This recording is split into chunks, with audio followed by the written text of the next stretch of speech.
That's enough. That's enough music.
Okay, hi. Uh, my room is a mess. there's so many paints all over the floor. Well, they're not on the floor. They're just sitting there. They're not. There's no paint on the floor. there's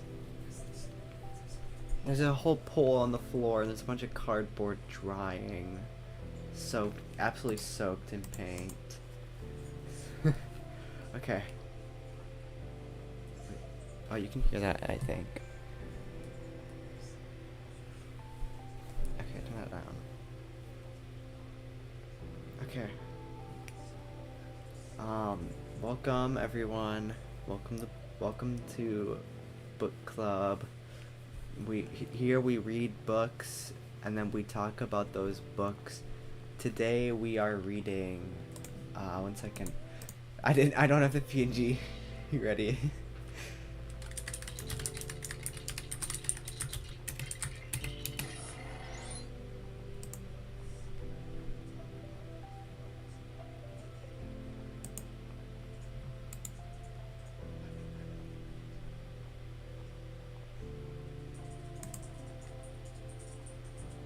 It's good enough.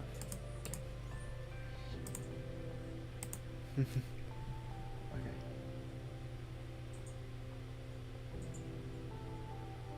Image.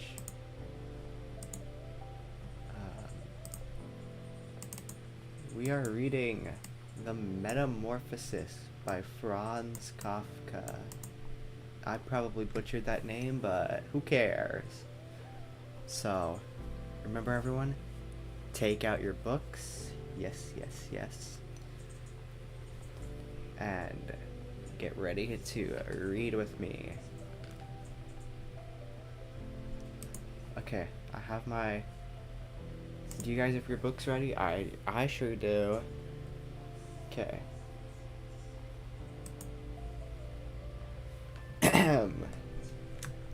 Chapter 1. As Gregor Samsa awoke one morning from uneasy dreams, he found himself transformed in his bed into a gigantic insect. He was lying on his hard, as if it were armor-plated, back, and when he lifted his head a little he could see his dome-like brown belly divided into stiff, arched segments on top of which the bed quilt could hardly keep in position, and was about to slide off completely. His numerous legs, which were pitifully thin compared to the rest of his bulk, waved helplessly before his eyes. What happened to me? He thought. It was no dream. His room, a regular human bedroom, only rather too small, lay quiet between the four familiar walls. Above the table on which a collection of cloth samples was unpacked and spread out. Samsa was a commercial trader. Not trader, traveler, my bad. Hung the picture which he had recently cut out of an illustrated magazine and put into a pretty gilt frame. It showed a lady with a fur cap on and a fur stole, sitting upright and holding out to the spectator a huge fur muff, into which the whole of her forearm had vanished. Gregor's eyes turned next to the window. In the overcast sky, one could hear raindrops beating on the window gutter. Made him quite melancholy. What about sleeping a little longer and forgetting all this nonsense, he thought. But it could not be done, for he was accustomed to sleep on his right side, and in his present condition he could not turn himself over. However, violently he forced himself towards his right side, as he always rolled on to his back again. He tried it at least 100 times, shutting his eyes to keep him from seeing his struggling legs, and only desisted when he began to feel in his side a faint dull ache he had never experienced before. Oh God, he thought, what an exhausting job I've picked on, traveling about day in, day out. It's much more irritating work.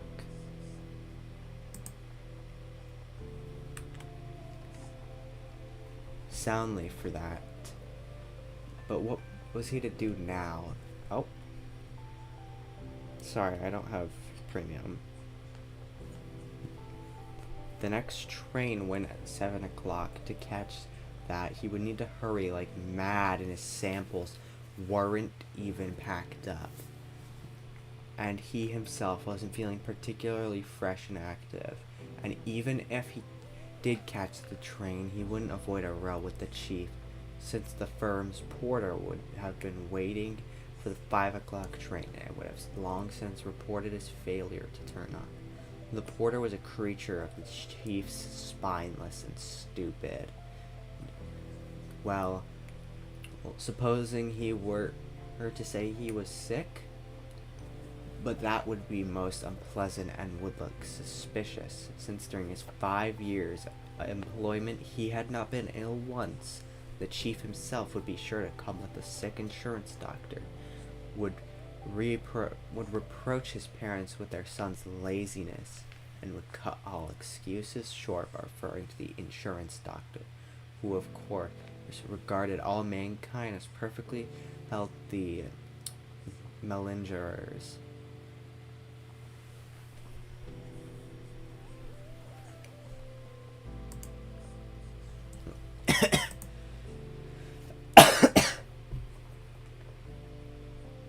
And would he be so far wrong on this occasion? Gregor really felt quite well, apart from a drowsiness that was utterly superfluous after such a long sleep, and he was even unusually hungry. As all this was running through his mind at top speed without his being able to decide to leave his bed, the alarm clock had just struck 7:15. There came a cautious tap at the door behind the head of his bed. "Gregor," said a voice. It was his mother's. "It's 7:15. Hadn't you a train to catch?" That gentle voice. Gregor had a shock as he heard his own voice answering hers. Unmistakably his own voice. It was true, with a persistent, horrible, twittering squeak behind it, like an undertone, which left the words in their clear shape only for the first moment, then rose up to reverberating around them to destroy their sense, so that one could not be sure one had heard them rightly. Gregor wanted to answer at length and explain everything, but in the circumstances he confined himself to saying, "Yes, yes, thank you, Mother, I'm getting up now." The wooden door between them must have kept the change in his voice from being noticeable outside, for his mother contented herself with this statement and shuffled away. Yet this brief exchange of words had made the other members of the family aware that Gregor was still in the house, as they had not. EX? What? Oh, I'm skipping pages. My bad. We'll just keep going. Expected. And at one side of the doors, his father was already knocking gently, yet with his fist. "Gregor, Gregor," he called. "What's the matter with you?" And after a little while he called again in a deeper voice, "Gregor, Gregor." At the other side door, his sister was saying in a low, plaintive tone, Gregor, aren't you well? Are you needing anything? He answered both of them at once. I'm just ready. And did his best to make his voice sound as normal as possible by enunciating the words very clearly and leaving long pauses between them, so his father went back to do his breakfast. But his sister whispered, Gregor, open the door, do. However, he was not thinking of opening the door, and felt thankful for the prudent habit he had acquired in traveling and locking all doors during the night, even at home. His immediate intention was to get up quietly without being disturbed, to put on his clothes, and above all eat his breakfast, and only then consider what else was to be done, since in bed he was well aware his medications would come to no sensible conclusion. He remembered that often enough in bed he had felt small aches and pains, probably caused by awkward postures, which had proved purely imaginary once he got up, and he looked forward eagerly to seeing this morning's delusions gradually fall away. That the change in his voice was nothing but the precursor of a severe chill, a standing ailment of commercial travelers, he had not the least possible doubt.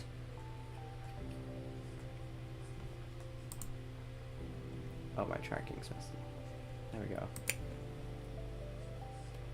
To get rid of the quilt was quite easy. He had only to inflate himself a little and it fell off by itself. But the next move was difficult, especially because he was so uncommonly broad. Where was that? Right there. He would have needed arms and hands to hoist himself up. Instead, he only had the numerous little legs which never stopped waving in all directions, and which he could not control in the least. When he tried to bend one of them, it was the first to stretch itself straight. And did he succeed at last in making it do what he wanted? All the other legs, meanwhile, waved more wildly in a high degree of unpleasant action. But what's the use of lying idle in bed? Gregor said to himself. He thought that he might get out of bed with the lower part of his body first, but this lower part, which he had not yet seen, and of which he could form no clear conception, proved too difficult to move. It shifted so slowly, and when finally almost wild with annoyance, he gathered his forces together and thrust out recklessly. He had miscalculated the direction and bumped heavily against the lower end of the bed, and the stinging pain he felt informed him precisely this lower part of his body was at the moment probably the most sensitive. So he tried to get the top part of himself out first, and cautiously moved his head towards the edge of the bed. That proved easy enough, and despite its breadth and massive bulk of his body, at last followed the movement of his head. Still, when he finally got his head free over the edge of the bed, he felt too scared to go on advancing. For after all, if he let himself fall in this way, it would take a miracle to keep his head from being injured. And at all costs, he must not lose consciousness now. Precisely now. He would rather stay in bed. But when, after a repetition of saying the same efforts, he lay in his former position again, sighing, and watched his little legs struggling against each other more wildly than ever, if that were possible, and saw no way of bringing any order to this arbitrary confusion, he told himself again that this was impossible to stay in bed, and that the most sensible course was to risk everything for the smallest hope of getting away from it. At the same time, he did not forget to remind himself occasionally that cool reflection, the coolest possible, was much better than desperate resolves, In such moments, he focused his eyes as sharply as possible on the window, but unfortunately, the prospect of the morning fog, which muffled even the other side of the narrow street, brought him little encouragement and comfort. 7 o'clock already, he said to himself, when the alarm clock chimed again. 7 o'clock already, and still such a thick fog. And for a little while he lay quiet, breathing lightly, as if perhaps expecting such complete repose to restore all things to their real and normal condition. But then he said to himself, before it strikes 7:15, I must be quite out of this bed, without fail. Anyhow, by that time someone will have come from the office to ask for me, since it opens before 7. And yet he set himself to rocking his whole body at once in a regular rhythm, with the idea of swinging it out of the bed. If he tipped himself out that way, he could keep his head from injury by lifting at an acute angle when he fell. His back seemed to be hard, and was not likely to suffer from a fall on the carpet. His biggest worry was the loud crash he would not be able to help making, which would probably cause anxiety, if not terror, behind all the doors. Still, he must take the risk. When he was already half out of the bed, the new method was more a game than an effort, for he needed only to pitch himself across by rocking to and fro. It struck him how simple it would be if he could get help to strong people. He thought of his father and the servant girl would be amply sufficient. They would only have to thrust their arms under his convex back, lever him out of the bed, bend down with their burden, and be patient enough to let him turn himself right over on the floor, where it was to be hoped his legs would then find their proper function. Well, ignoring the fact that the doors were all locked, ought he really call for help? In spite of his misery, he could not suppress a smile at the very idea of it. He had got so far that he could barely keep his equilibrium when he rocked himself strongly, and he would have to nerve himself very soon for the final decision, since in 5 minutes' time it would be 7:15 when the front doorbell rang. That's someone from the office, he said to himself, and almost grew rigid, while his tiny little legs only jigged about all the faster. For a moment, everything stayed quiet. They're not going to open the door, Gregor said to himself, catching at some kind of irrational hope. But then, of course, the servant girl went as usual to the door with her heavy tread and opened it. Gregor needed only to hear the first good morning of the visitor to know immediately who it was. The chief clerk himself. What fate, to be condemned to work for a firm where the smallest omission at once gave rise to the gravest suspicion, were all employees in a body nothing but scoundrels. Was there not among them one single loyal devoted man, who he had wasted only an hour or so of the firm's time in a morning, was so tormented by conscience as to be driven out of his mind by an actually incapable of leaving his bed? Oh, my tracking is so messed up.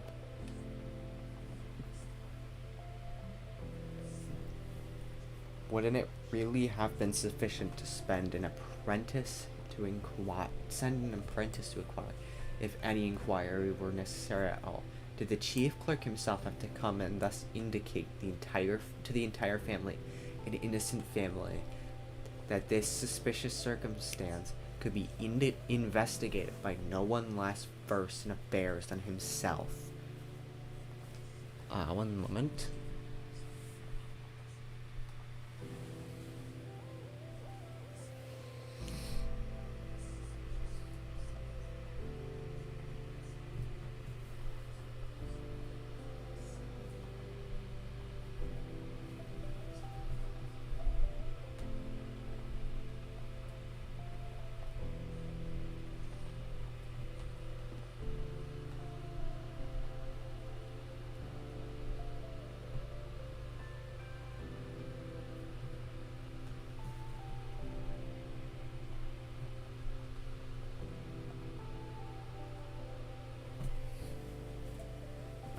crack at this. And more through the agitation caused by these reflections than any act of will, Gregor swung himself out of bed with all his strength.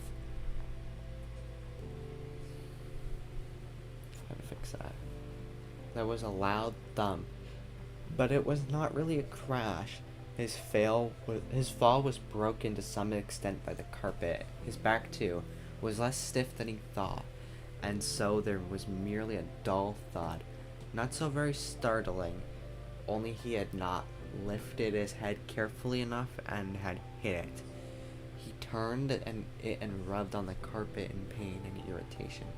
That was something falling down in there, said the chief clerk in the next room to the left. Gregor tried to suppose himself both that something like that what had happened today might someday happen to the chief clerk. No one really could not deny that it was possible. But in brusque reply to this supposition, I can't read, I'm sorry. Supposition. The chief clerk took a couple firm steps in the next door room, and his patent leather boots creaked. From the right-hand room, his sister was whispering to inform him of the situation. Gregor, the chief clerk's here. I know, muttered Gregor to himself, but he didn't dare to make his voice loud enough for his sister to hear it.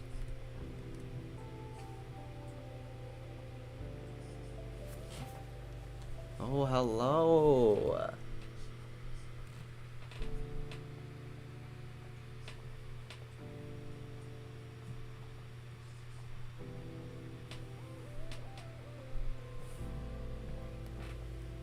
Okay, next up. Alright. Gregor, said his father, now from the left-hand room. The chief clerk has come and wants to know why you didn't catch the early train. We don't know what to say to him. Besides, he wants to talk to you in person. So open the door, please. He will be good enough to excuse the untidiness of your room. Good morning, Mr. Samsa. The chief clerk was calling amiably Meanwhile, he's not well, said his mother to the visitor, while his father was still speaking through the door. He's not well, sir. Believe me. What else would make him miss a train? The boy thinks about nothing but his work. It makes me almost cross the way he never goes out in the evenings. He's been there the last 8 days and has stayed at home every single evening. He just sits there quietly at the table reading a newspaper or looking through railway timetables. So the only amusement he gets is doing fret work. For instance, he spent 2 or 3 evenings cutting out a little picture frame.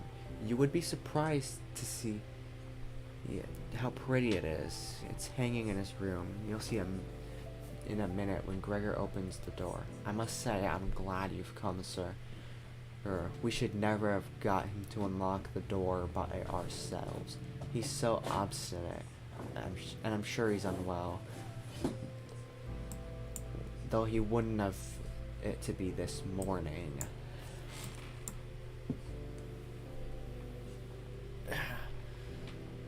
I'm just coming, said Gregor, slowly and carefully, not moving an inch for fear of losing one word of the conversation. I can't think of any other explanation, madame, said the chief clerk. I hope it's nothing serious, although on the other hand, I must say we men of business, fortunately or unfortunately, very often simply have to ignore any slight indisposition, since business must be attended to. Well, can the chief clerk come in now? Asked Gregor's father impatiently, again knocking on the door. No, said Gregor in the left-hand room with a painful silence followed this refusal. In the right-hand room, his sister began to sob. Why didn't his sister join the others? She probably was newly out of bed and hadn't even begun to put on her clothes yet. Well, why was she crying? Because he wouldn't get up and let the chief clerk in, because he was in danger of losing his job, and because the chief would begin dunning his parents again for the old debts. Surely, these were things one didn't need to worry about for the present. Gregor was still at home and not in the least thinking of deserting the family. At the moment, true, he was lying on the carpet and no one knew the condition.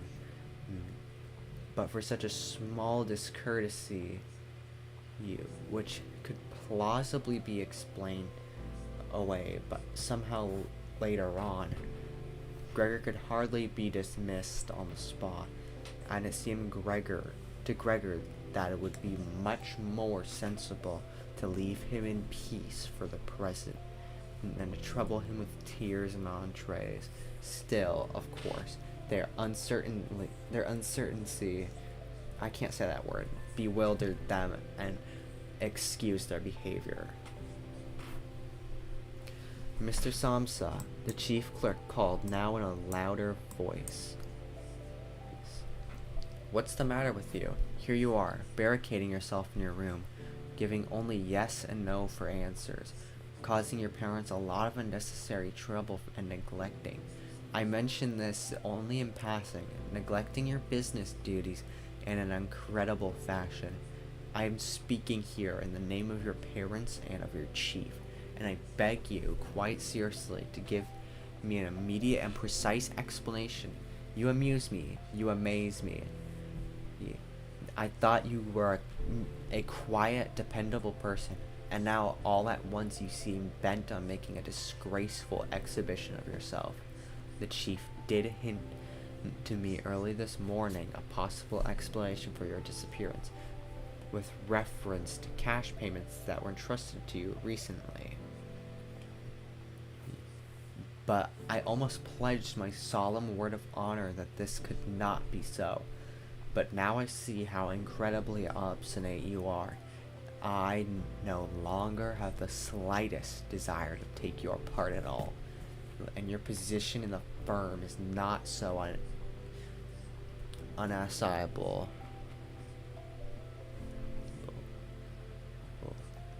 I came with the intention of telling you all this in private, but since you are wasting my time so needlessly, I don't see where your parents shouldn't hear it too. For some time, your work has been most unsatisfactory.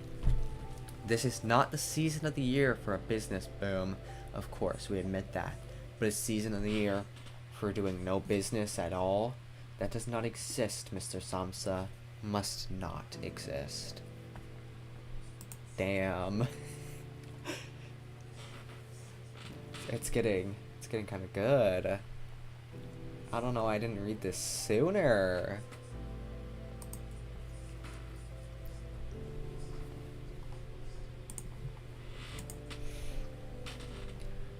But sir, cried Gregor, beside him and in his agitation forgetting everything else, I'm just going to open the door this very minute. A slight illness, an attack of giddiness, has kept me from getting up. I'm still lying in bed, but I feel all right again. I'm getting out of bed now. Just give me a moment or two longer. I'm not quite so well as I thought, but I'm all right, really. How a thing like that can suddenly strike one down. Only last night I was quite well. My parents can tell you, or rather, I did have a slight presentiment. I can't read. We're just gonna go with that. I can't read. Yeah. I must have showed some sign of it. Why didn't I report it at the office? But one always thinks that an indisposition can be got over without staying in the house. Oh, sir, do spare my parents, and that you're reproaching me now with no foundation. No one has ever said a word to me about it. Perhaps you haven't looked at the last orders I sent in. Anyhow, can I still catch the 8 o'clock train? I'm much better for my few hours' rest. Don't let me detain you here, sir. I'll be attending to business very soon, and do be good. Enough to tell the chief so, and make my excuses to him. I mean, Shakespeare might be for like later streams once we're finished with this book, because, you know, that'd be nice to read. Um, I'm sure there's a delay, and that's why everything I say, uh, comes out later in the stream. We're just gonna gloss over that. Okay. And while all this was tumbling out pell-mell, and Gregor hardly knew what he was saying. He had reached the chest quite easily, perhaps because of the practice he had in bed, and was now trying to lever himself upright by means of it. He meant to actually open the door. Actually to show himself and speak to the chief clerk. He was eager to find out what the others, after all their insistence, would say at the sight of him. If they were horrified, then the responsibility was no longer his, and he could stay quiet. But if they took it calmly, then he had no reason either to be upset, and could really get to the station for the 8 o'clock train if he hurried. At first, he slipped down a few times from the polished surface of the chest, but at length, with the last heave, he stood upright. He paid no more attention to the pains in the lower part of his body. However, they smarted. Then he let himself fall against the back of a nearby chair, and clung with his little legs to the edges of it. That brought him into control of himself again, and he stopped speaking, for now he could listen to what the chief clerk was saying. "Did you understand a word of it?" Chief clerk was asking. "Surely he can't be trying to make a fool of us." "Oh dear," cried his mother in tears. "Perhaps he's terribly ill and we're tormenting him. Grete, Grete." She called out then. "Yes, mother?" called his sister from the other side. They were calling to each other across Gregor's room. I hope Mickey and Minnie are okay.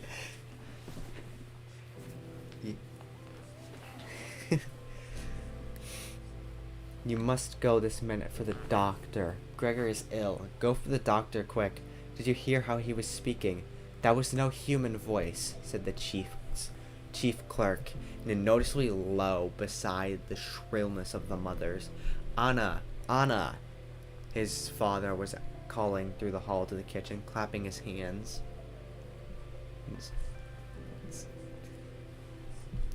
"Get a locksmith at once." And the two girls were already running through the hall with a swish of skirts. How could his sister have got dressed so quickly? And were tearing the front door open.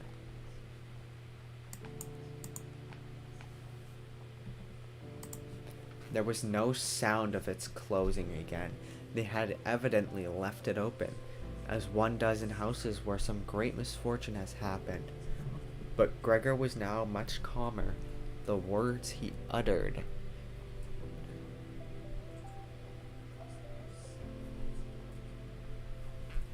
My tracking keeps bugging out. Let me fix that. Recalibrate. Were no longer understandable, apparently, although they seemed clear enough to him, even clearer than before, perhaps because his ear had grown accustomed to the sound of them. Yet, at any rate, people now believed that something was wrong with him and were ready to help him. The positive certainty with which these first measures had been taken comforted him. He felt himself drawn once more into the human circle and hoped for great remarkable results from both the doctor and the locksmith, without really distinguishing precisely between them. To make his voice as clear as possible for the decisive conversation that was now imminent, he coughed a little. As quietly as he could, of course, since this noise too might not sound like a human cough for all he was able to judge. In the next room, meanwhile, There was complete silence. Perhaps his parents were sitting at the table with the chief clerk, whispering. Perhaps they were all leaning against the door and listening. Slowly, Gregor pushed the chair toward the door, then let go of it. It caught hold of the door for support. The soles at the end of his little legs were somewhat sticky and rested against it for a moment after his efforts. Then he set himself to turning the key in the lock with his mouth. It seemed unhappily, but he hadn't really any teeth. With what could he grip the key with? But on the other hand, his jaws were completely fit, were certainly very strong. With their help, he managed to set the key in motion, heedless of the fact that he was undoubtedly damaging them somewhere.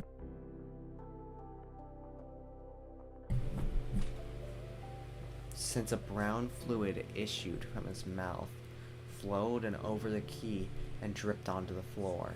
"Just listen to that," said the chief clerk next door. "He's turning the key." That was a great encouragement to Gregor, but they should all have shouted encouragement to him. His father and mother, too. "Go on, Gregor," they should have called out. "Keep going. Hold on to that key." And in the belief that they were all following his efforts intently, he clenched his jaws recklessly on the key with all the force at his command. As the turning of the key progressed, he circled around the lock, holding on now only with his mouth, pushing on the key as required, or pulling down with all the weight of his body. The louder click of the finally yielding lock literally quickened Gregor. With a deep breath of relief, he said to himself, "So I didn't need the locksmith," and laid his head on the handle to open the door wide. Since he had to pull the door toward him, he was still invisible when it was really wide open.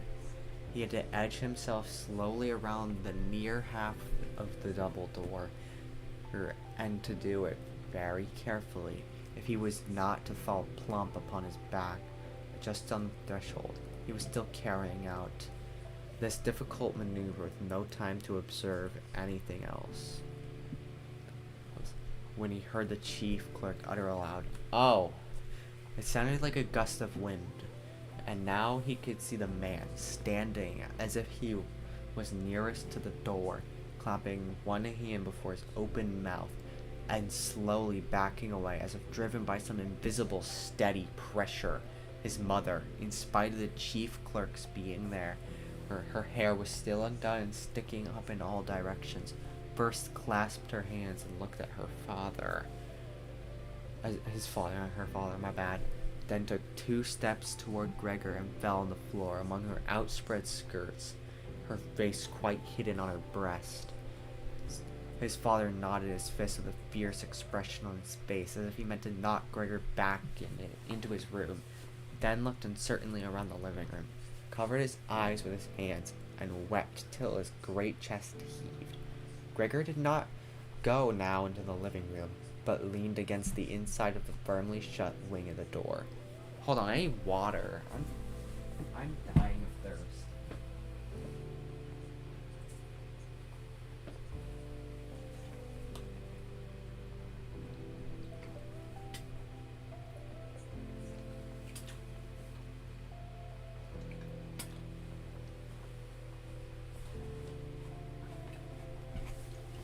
Alright, I'm back.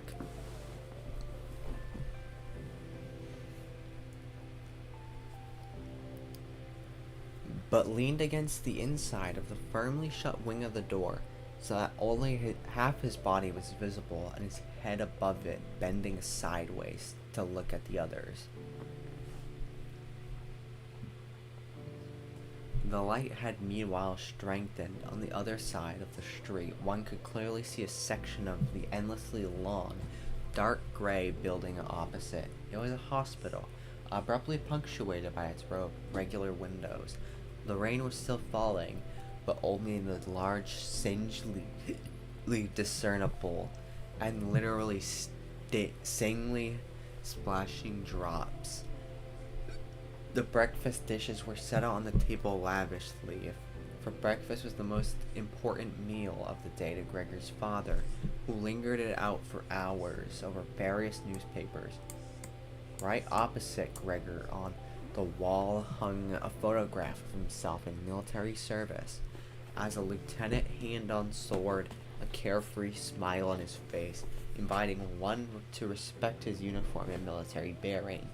The door leading to the hall was open, and one could see that the front door stood open too, showing the landing beyond. And the beginning of the stairs going down. Well, Gregor said, I'm sorry, let me say that again. Well, said Gregor, knowing perfectly that he was the only one who had retained any composure. I'll put my clothes on at once, pack up my samples, and start off. Will you only let me go? You see, sir, I'm not an obstinate, and I'm willing to work. Traveling is a hard life, but I couldn't live without it. Where are you going, sir? To the office? Yes. Will you give a true account of all this? One can be temporarily incapacitated, but that's just the moment for remembering former services and bearing in mind that later on, when the incapacity has been got over, one will certainly work with all the more industry and concentration. I am loyally bound to serve the chief, you know that very well. Besides, I have to provide for my parents and my sister. I'm in great difficulties, but I'll get out to them again. I'm reading. Can't you see that?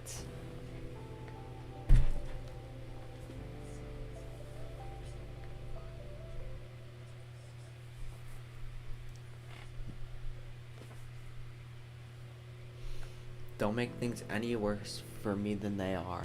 Stand up for me in the firm. Travelers are not popular there. I know. People think they earn sacks of money and just have a good time. I'm reading a book about a guy and he turns into a roach. That's all you need to know about the book.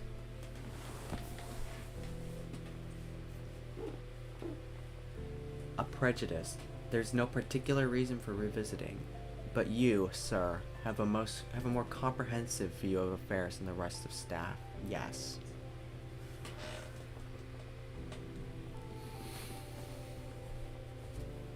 Oh, it's button out.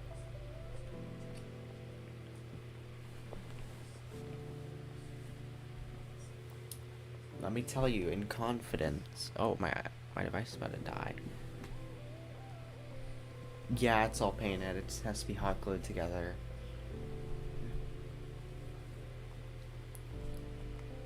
A more comprehensive view of affairs than the rest of the staff. Yes.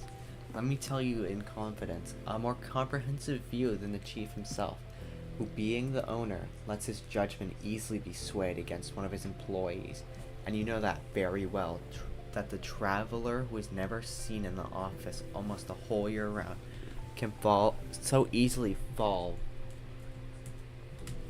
victim to gossip and ill luck. Yeah, trust. I type a password in? Come on, just let me charge it. That's my friend. Why are we bullying? Don't talk ill about them.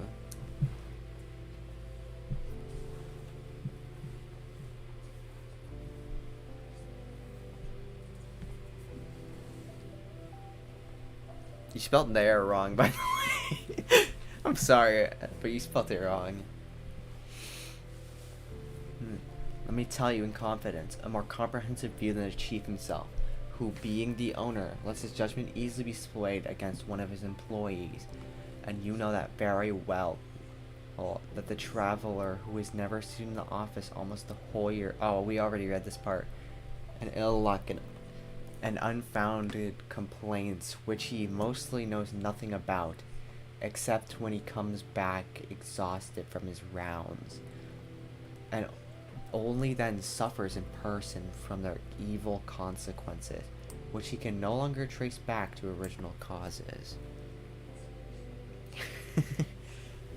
Sir, don't go away without a word to me to show that you think me in the right is at least to some extent. But Gregor's very first words to the chief clerk had already backed away and only stared at him with parted lips over one twitching shoulder. And while Gregor was speaking, he did not stand still one moment, but stole away toward the door without taking his eyes off Gregor, yet only an inch at a time, as if obeying some secret injunction to leave the room. He was already at the hall, and the suddenness with which he took his last step out of the living room would have made one believe he had burned the sole of his foot. Once in the hall, he stretched his right arm before him toward the staircase, as if some supernatural power were waiting there to deliver him. Gregor perceived that the chief clerk must on no account be allowed to go away in this frame of mind, if his position in the firm were not to be endangered to the utmost. Ooh, I like that. Good on you. That's nice. Oh god, it's not charging. What do you mean? No, it's gonna die. When my devices die, I guess stream will have to end. And a black Santa napkin.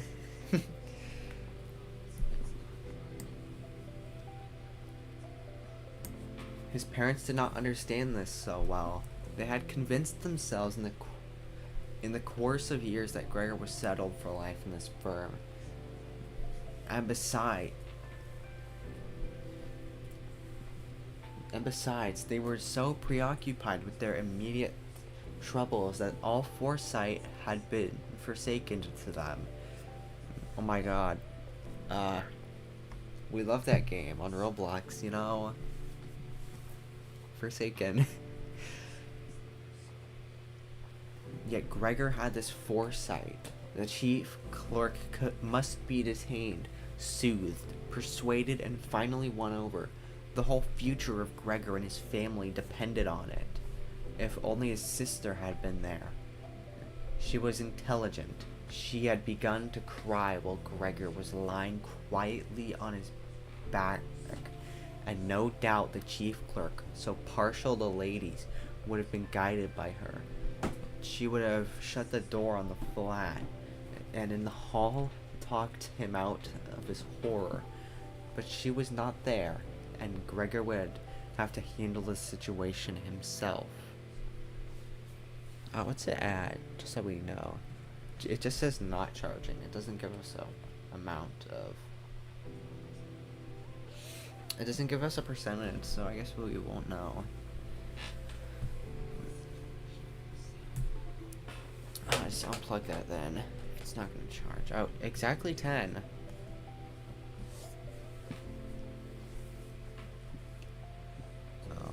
And without remembering that he was still unaware what powers of movement he possessed, without even remembering that his words in all possibility, indeed in all likelihood, would again be unintelligible.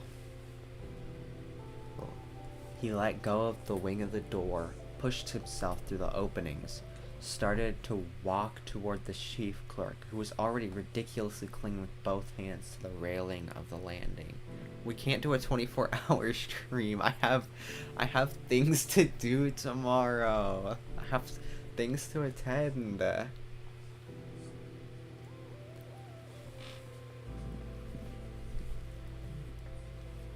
But immediately, as he was feeling for a support, he fell down with a little cry upon his numerous legs.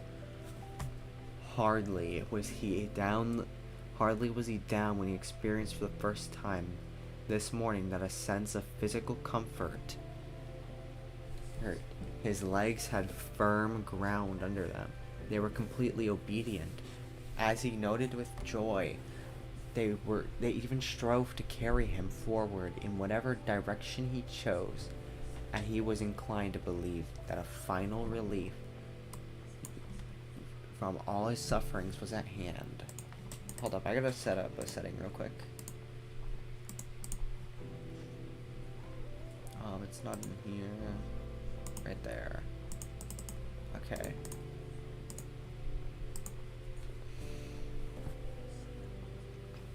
But in the same moment as he found himself on the floor, rocking with suppressed eagerness to move, not far from his mother indeed, just in front of her. Oh, you can see my settings. That's not meant to happen. Oh well.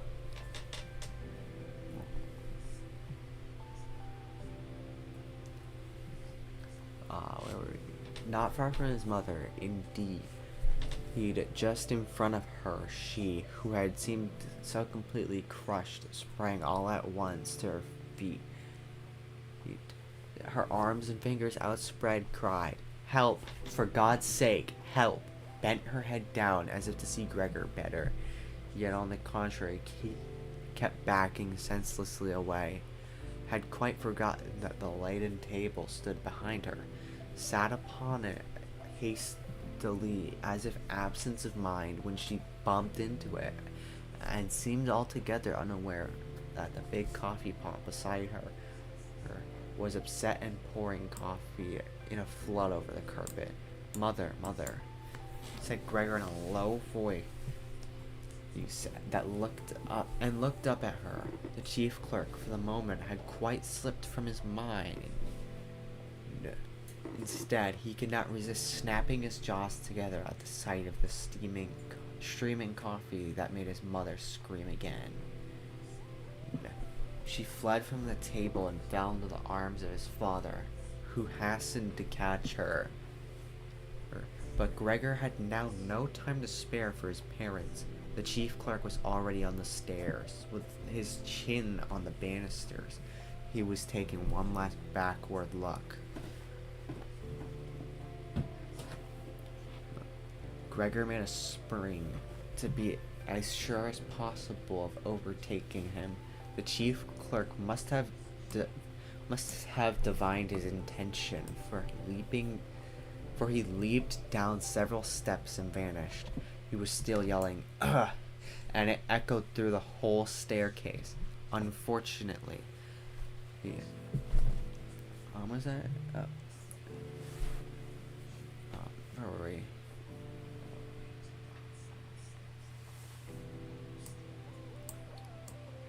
Unfortunately, the flight of the chief clerk seemed completely to upset Gregor's father, who had remained relatively calm until now. For instead of running after the man himself, or at least not hindering Gregor in his pursuit, he seized in his right hand the walking stick that the chief clerk had left behind on a chair, together with a hat and greatcoat, not greencoat. Snatched in his left hand a large newspaper from the table, and began stamping his feet and flourishing the stick and the newspaper, to drive Gregor back into his room. No entreaty of Gregor's availed. Indeed, no entreaty was even understood. However humbly he bent his head, his father only stamped on the floor the more loudly. Behind his father, his mother had torn open a window despite the cold weather, and was leaning far out of it, with her face in her hands. A strong draught set in the street to the staircase. My stuff's about, I guess that's all for now.